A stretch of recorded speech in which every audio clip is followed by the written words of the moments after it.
Samajwadi party ने, माननीय अखिलेश यादव जी ने पहले दिन ही जब ये बिल लाया गया था साफ साफ कह दिया था कि ये कॉन्स्टिट्यूशन संविधान पर सबसे बड़ा होने वाला आजादी के बाद हमला है, हम इसको कभी बर्दाश्त नहीं कर सकते।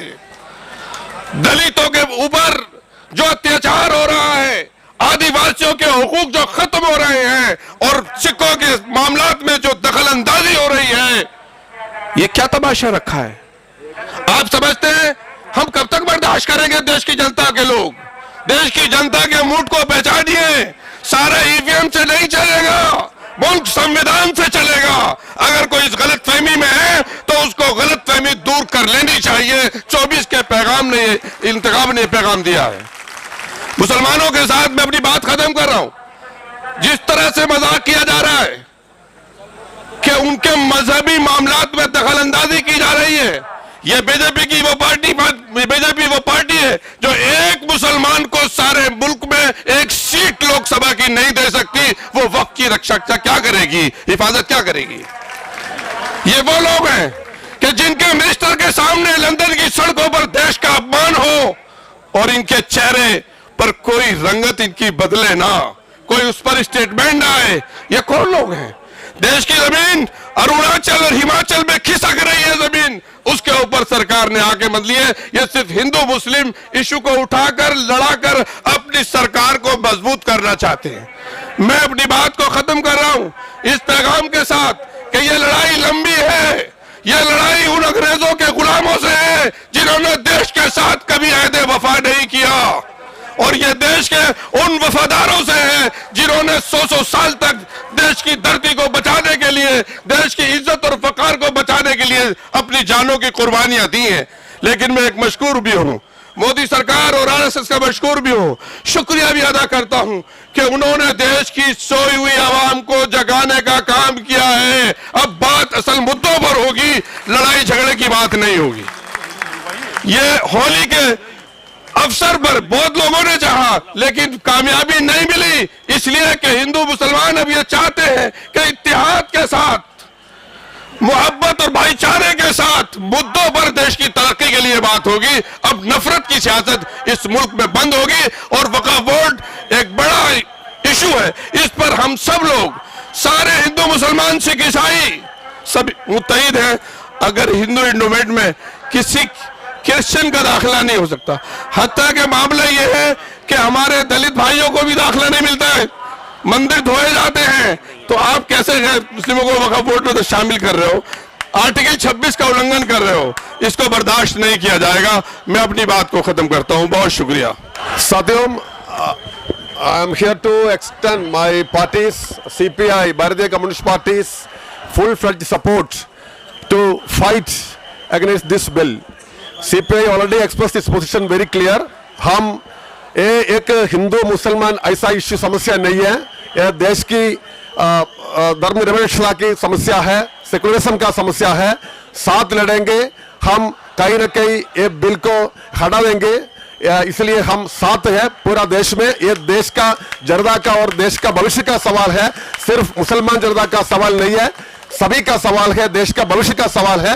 साथ लड़ेंगे और रहेंगे। और हमारा नेता आशीष पाठा जी ने अपना बढ़िया भाषण में सारा डिटेल्स बताया होगा।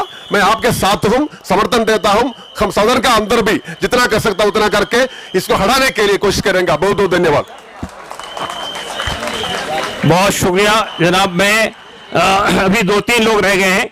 मैं अभी मौलाना मोहम्मद अली मोहसिन तकवी साहब से गुजारिश करता हूं कि वो भी इख्तिसार तरती बात रखें।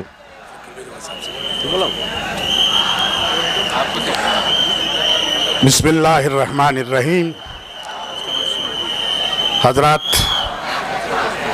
आपके इस जोश व जज्बे को देखते हुए बहरहाल मैं भरपूर एतमाद और यकीन के साथ कह सकता हूं कि कामयाबी आपके कदम चूमने जा रही है।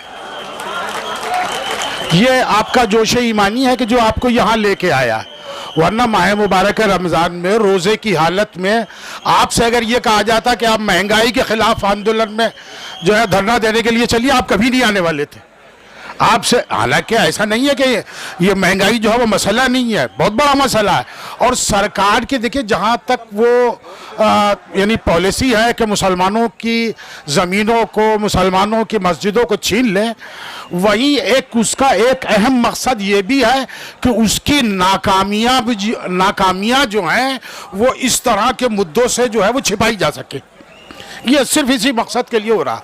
तो बहरहाल ये हमारे ईमान से जुड़ा हुआ मसला है और हमारे यकीन से जुड़ा हुआ मसला है। देखिए ये मस्जिदों के एहतराम, बारगाहें और दरगाहों का तकद्दुस, उसकी जंग है, लिहाजा हमारे ईमान की जंग है। और हम जब तक इस जंग को कामयाबी के साथ सर नहीं कर लेंगे उस वक्त तक खामोश भी नहीं बैठेंगे। सल्लल्लाहु अलैहि शुक्रिया। मैं मौलाना कल्बे जवाद साहब से गुजारिश करता हूं कि वो 1 मिनट में अपनी बात रखें। टाइम नहीं है, हाँ, पुलिस वाले बहुत परेशान कर रहे हैं। नहीं मालूम। आइए आइए, तुमसे मैं रिक्वेस्ट कराया हूँ वो आगे से बताने के लिए रिक्वेस्ट कर दी है। हाज़रीन किराम सलाम अलैकुम। बहुत कम वक्त है, लिहाजा मैं सिर्फ 1 या 2 मिनट में आपकी बात मुकम्मल कर दूंगा। ये कहा जा रहा है वक्फ बिल और वक्फ की उत्थान के लिए और तरक्की के लिए बिल है ये, तो मैं अर्ज करूँगा, मैंने पहले ही दिन कह दिया था ये वक्फ बिल नहीं है बल्कि सांप का बिल है। ये वक्फ बिल नहीं है, सांप का बिल है, इसके अंदर जहर भरा हुआ है। ये सिर्फ और सिर्फ मुसलमानों को नुकसान पहुंचाने के लिए बिल बनाया गया है और सिर्फ तबाही और बर्बादी के लिए बिल बनाया गया है और कट्टरवादियों को खुश करने के लिए बिल बनाया गया है। आप याद रखें, इनकी बड़ी गलत फहमी है, ये समझते हैं नफरत के जरिए से इलेक्शन जीतेंगे। हिंदुस्तान मोहब्बत की जमीन है, मोहब्बत की जमीन है। यहाँ अगर नफरत का बीज बोओगे तो बीज सड़ जाएगा। वो यहाँ मोहब्बत की खेती फलती है, लिहाजा आप मोहब्बत का पैगाम दीजिए, नफरत का पैगाम न दीजिए। बस जल्दी से 2 जुमले कहा गया, अभी कहा गया कि साहब वो जो है गरीबों की मदद होगी, गरीबों की मदद होगी। तो मैंने कहा कि 1000 टन सोना मंदिरों के अंदर रखा हुआ है, 1000 टन सोना। अगर गरीबों से मोहब्बत है तो ये दम सोना जो है ये गरीबों में बांट दो तो सारे हिंदुस्तान के गरीब धनवान हो जाएंगे। सिर्फ हमारे वक्त से मोहब्बत है तुम्हें? अरे मंदिरों में देखो हजारों टन सोना वहां चोरी हो रहा है, 400 किलो सोना चोरी हो गया। तुम्हें चोरी मंजूर है, गरीबों को देना मंजूर नहीं है। वो तो आखिरी जुमला करना चाहता हूँ। ये कहा गया कि फायदा होगा, इसमें एक्ट में यह है, एक्ट में कि गवर्नमेंट के पास जितनी भी जमीनें वक्फ की है वो गवर्नमेंट की हो जाएगी। इसका मतलब है कि चोर को चोरी का माल मिल जाएगा। ये कौन सा कानून है कि वो आप चुरा भी रहे हो और कह रहे हो चोरी के माल ही हमारा हो जाएगा? इससे बड़ा नुकसान और क्या हो सकता है? आप अपना धरना जारी रखिए, आप अपना आंदोलन जारी रखिए। असही मिंदी व इत्माम मिनल्लाह, कोशिश हमारा काम है, फतह देना अल्लाह का काम है। इंशाअल्लाह हमें फतह मिलेगी, कामयाबी मिलेगी। दुश्मन शिकस्त खाएगा इंशाअल्लाह। बेहक मोहम्मद व आले मोहम्मद।